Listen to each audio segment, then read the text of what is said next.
Good morning, dear students, and welcome back again to my channel. Today, we are going to revise the chapter Going Places. This is the last chapter of your book Flamingo for class 12th CBSE. So let's move on and see what we have today.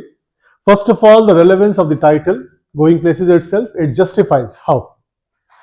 The title of the lesson is justified as going places is an idiomatic expression meaning to be successful in one's career.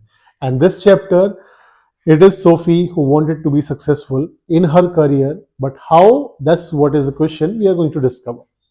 The lesson is about Sophie's wish and fantasy to come out of the drudgery of belonging to the lower strata of society and to go to different places. She belonged to a poor family, but her wishes were to be successful, rich, powerful, and everything and everything. But was she ready to do that? That is a question. Move on. Sophie also goes different places in her fantasies. That's why the chapter's name is Going Places. It is a good thing to dream. However, dreams should be realistic. That is what we are going to discuss in this chapter. Difference between a real dream and a daydreamer. Right? Last point. Merely fantasizing and daydreaming will cause disillusionment. You may never be able to reach to your goals in your life, and you will feel dejection and sadness in the end. Unless one is hardworking and persevering, just like if you remember the character of Mukesh, because it is going to be a 5-marker question, comparison of Mukesh and Sophie in CBSE, they will ask you about the difference between their dreams. Mukesh was a realistic dreamer, whereas Sophie is a daydreamer, right? So you will only get disappointment in your life. Then, this is a writer, A.R. Barton, if you can look. So first of all, let us understand about her a bit.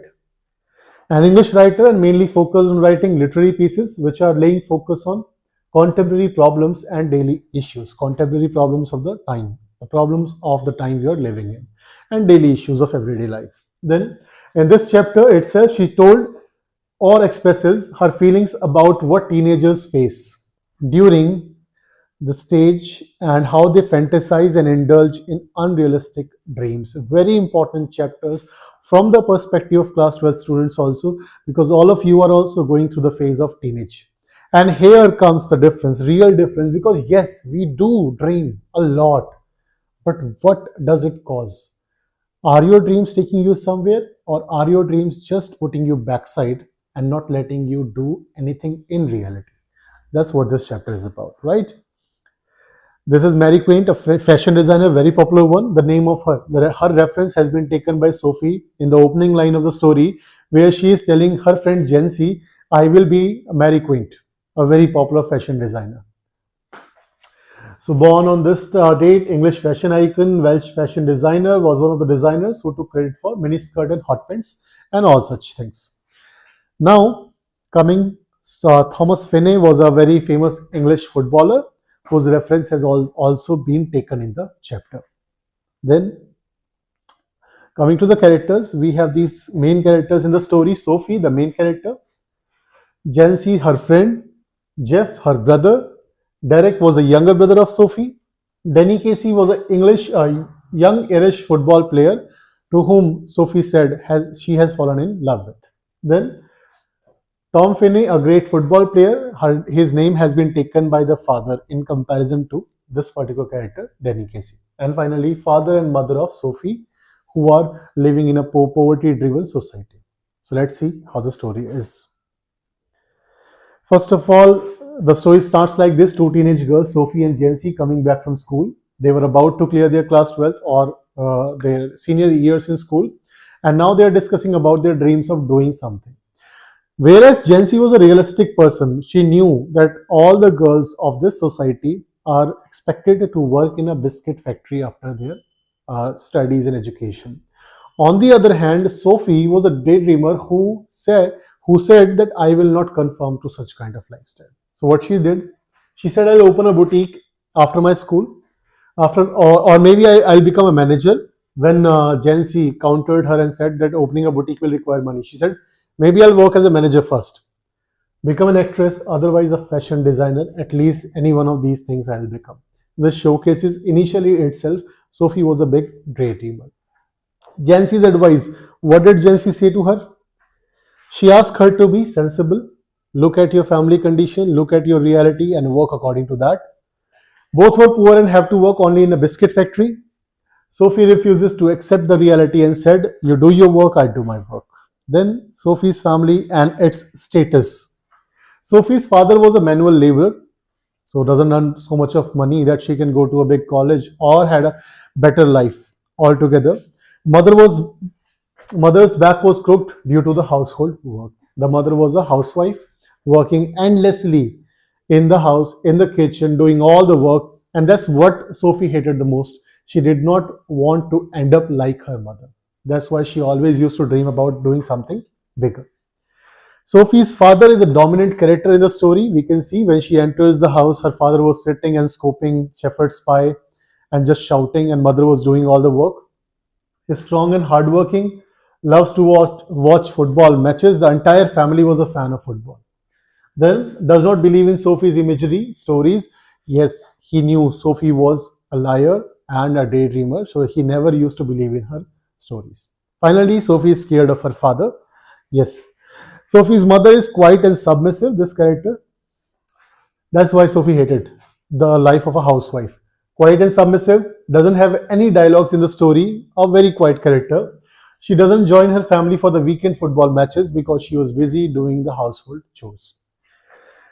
Jeff, her brother, was an apprentice mechanic. You can see he's working as a motorbike mechanic. If you can remember, the reference goes to chapter number 2, Lost Spring, where Mukesh wanted to be a mechanic. Here, Sophie's elder brother is already a mechanic, right? Then he is quiet, man of few words. He never used to spoke much. Then he didn't make friends easily. He didn't like the company of many people. He liked the company of himself. He loved to drive bikes. And that's why Sophie also wanted to ride along with her brother and go to different places. She also wanted to live a life of freedom. Then he was more patient with his sister, used to listen to her, although he did not believe in everything she said, but yes, he used to give her some time to understand her. Then he's a fan of footballer Danny Casey along with his family. He watches United matches every weekend with the family. Sophie is fascinated by his life and want to be the part of her brother's life, going on bike rides with him and exploring different places of the world. Danny Casey now, next character about whom Sophie has weaved a story. She weaved this story that I have met Danny Casey in one of these places, marketplaces, and then he has asked me for a date. This entire story was a made-up story by Sophie. Most probably she might have met him accidentally, but whatever she has made it after that is completely a lie, just to show in front of her brother that yes, I had a good talk with this guy Danny Casey, whom all of you admire so much. Let's see. Sophie told Jeff that she had met Danny Casey, an Irish footballer. Danny came near her, stood beside her when she was looking at the clothes in Roy's store. She recognized him from his accent that she had heard on the television. He was not tall as she had expected him to be. He had green eyes. So this is the answer of a 2-marker question. When Jeff asked her, can you describe how this guy Danny Casey looked like? Then she told about his eyes and his how long he is and everything, like clothes and everything. Then Sophie's father, Jeff, informed Sophie about the meeting of Sophie with Danny Casey to the father. Father on the spot disapproved it and said it is nothing. He said he looked in disdain. Disdain is sad anger. He ignored the news. He did not even pay heed to it while having the dinner. Then he discussed Tom Finney and Danny Casey as players, comparing them and all that thing up, but also warned his daughter, you may one day end up into a lot of pain because of your all these lies and daydreaming. Danny Casey was a favorite of everyone. So what it is? Sophie's father wishes Danny Casey to be a great player. He wished he remained away from all the temptations for now, and he wanted him to be a bit successful. Right now, Danny Casey was quite young to have any kind of distraction. Jeff cautioned Sophie that Casey was a celebrity and must have a string of girls with him. Sophie said no, he does not have any girlfriends. He told me this thing up. Now you can understand, she is now lying more to hide the previous lies. Sophie tried to defend Casey. She couldn't take an autograph because both had no pen and no paper. That's why they have agreed to meet once again on a date. Sophie's family, her entire family is fan of Danny Casey. We have already discussed. Saturday they used to go for the pilgrimage to the stadium where they used to watch the matches. Now, next day, when Sophie told all these things to Jeff and her family members, Jency met Sophie and she encountered her by saying, "How dare you not told me about your meeting with Danny Casey?" Sophie was quite exhausted. She was surprised how come her brother has told this thing to Jency's brother. She wanted Jeff to keep this as a secret because she knew Jency will tell this to everyone in the school and she will be made fun of. So what happened? She went near the canal. She inquired about this thing. Sophie said it was just a one-time meeting, nothing else happened. So with that, she just simply, for that time being, get away from that lie. Finally, coming to the end of the chapter, she went near the canal, near the tree, sat on the wooden bench over there, waiting for Danny Casey to arrive. In reality, Danny Casey never promised her. He never said, "I'll come on a date," and she waited for hours. Finally, to her disappointment, her disillusionment was broken because she now realized it was all an illusion. Danny Casey was never supposed to come here. Then, obsessed with the meeting, she realized that he would never come. Her dreams and disappointment were the products of her own fertile mind. That's what her father or her brother, all of us always tell, that never ever daydream too much, that it will in the end hurt you only, right? She couldn't help being a dreamer and escapist. In the end also she decided to be a dreamer only. She never decided to come out of this kind of daydreaming, and she said, "I'll be like this only. Nobody will believe me, but I know I met him." Then, now the analysis part. This was a story. Analysis is, it explores the different realities of expectation, fantasy, desire, perception of an adolescent, of a teenager. You have different mindsets, different understanding levels, and you create realities by your own mind, right? In all probabilities, Sophie never met Casey as per the story. Her temptation, as seen in her interaction with Jency, her visit to the park, Danny's absence, all point towards one thing. It all happened in her head. In reality, nothing happened. Danny Casey never met her. It was a made-up story so that she can at least feel proud in front of her brother and her friends to show off that I have met a very famous person. That's it. Gist of the chapter is given over there on the last page. You guys can stop the video and can just look at it. This will explain the entire thing, the questions which will be asked about the chapter. The lesson explores the theme of adolescent fantasies and hero worship.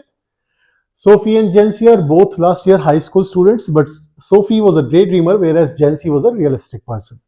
Sophie always dreamed of big and beautiful things, glamour and glory in her life. Her ambitions are not rooted in reality. She have no relation with harsh realities of life. She never thought about what she has to do in reality as per her family conditions. In contrast to Jency, Sophie's friend, a realistic and practical girl. Jency was a practical girl. 2-marker question. Differentiate between the characters of Sophie and Jency. Another 2-marker question will come. How did her family react when she told about her meeting with Danny Casey? So her father did not approve of it, did not say anything. He did not like it.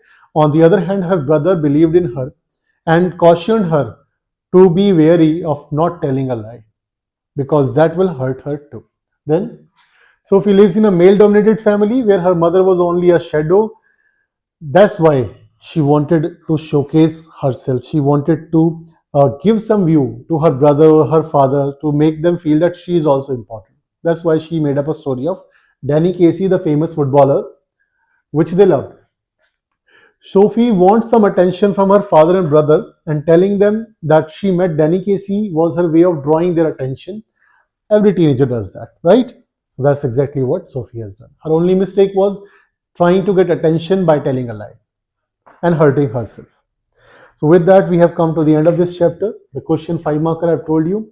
The difference between daydreaming and realistic dreaming will come. They may ask you about Mukesh's character in comparison to Sophie's character. They may ask you a 5-marker question about the entire journey of going places, whether the teenagers should live in daydreaming or they should work on the realistic expectations. So with that, we have come to the end of this chapter, Going Places, and we are done with the revision of the book Flamingo. Thank you so much. You may watch my other videos to go through the earlier chapters we have covered for Flamingo. Thank you.